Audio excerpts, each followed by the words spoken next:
আর মাত্র কিছুক্ষণ পরেই মাঠে গড়াতে চলেছে বিপিএল এর ম্যাচ নাম্বার 2। সেখানে মোকাবেলা করবে নোয়াখালী এক্সপ্রেস, নতুন দল এইবারের বিপিএল এ, এবং তার প্রতিপক্ষ হিসেবে আছে চট্টগ্রাম রয়্যালস।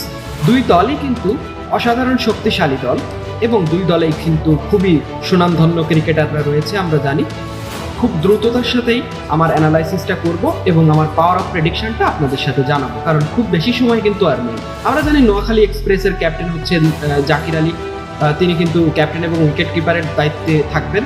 এবং আমরা জানি নোয়াখালী এক্সপ্রেসে খুব ভালো প্লেয়ার রয়েছেন, সৌম্য সরকার থেকে শুরু করে কিছু কিছু বিদেশি প্লেয়ারকে তারা দলে নিয়েছে। তারা কিন্তু অসাধারণ একটা টিম লাইন আপ করেছে। কিন্তু চট্টগ্রাম রয়্যালসের যে লাইন আপটা সেটা কিন্তু আরো বেশি মজবুত বলে আমি মনে করি।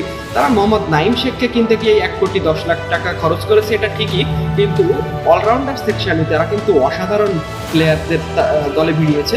তো সেই বিবেচনায় আসলে আজকের ম্যাচে আমি চট্টগ্রাম রয়্যালসকে এগিয়ে রাখছি। আজকের এই সেকেন্ড ম্যাচের পাওয়ার অফ প্রেডিকশন হচ্ছে চট্টগ্রাম রয়্যালস উইন হবে।